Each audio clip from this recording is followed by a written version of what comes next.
Duha ka adlaw human hitabo ang pagpamomba sa Hulo-Sulu, laing pagbusikan na sa abang hitabo sa Zamboanga City.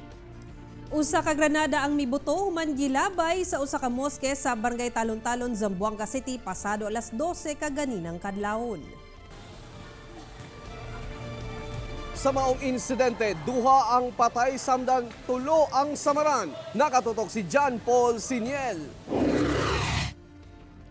Patay sila Haji sa Talbato, 47 anyos, taga Isabela City, o Rex Habil, 46 anyos, taga Lamitan, Basilan, human gipabutan og Granada ang mosque sa Logoy Diutay, Barangay Talon-talon, Zamboanga City alas 12:25 sa kadlawon, Miyerkules.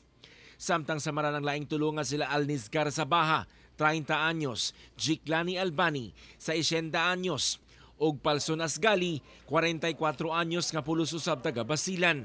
Natulog matud pa sila sulod sa mosque dihang gilabaya Granada ang sulod nga bahin niini.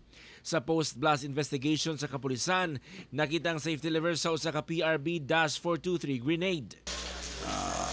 Bigla lang mga bandang alas 12:20. Pag kanamon namin, rinig namin may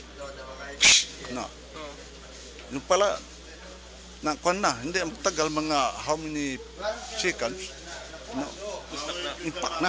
Samtang padayon ang ginahimong investigasyon sa kapulisan sa Zamboanga, labot pagsuta sa sospek kamilabay sa Granada sa mosque sa Barangay Talon-talon. Sa karon, na sila person of interest. Kasi may biktima rin doon na barangay kagawad yata. Politika rin siguro ang gulo, hindi rin natin ma-discount yan.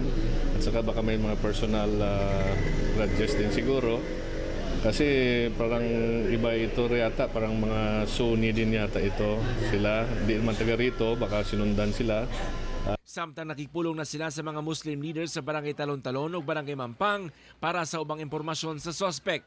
Tanang anggulo ginatanaw na karon ilabi na ang personal grudge o politika sa usa sa mga Islamic preacher nga usa ka kagawad sa Lamitan City, Basilan.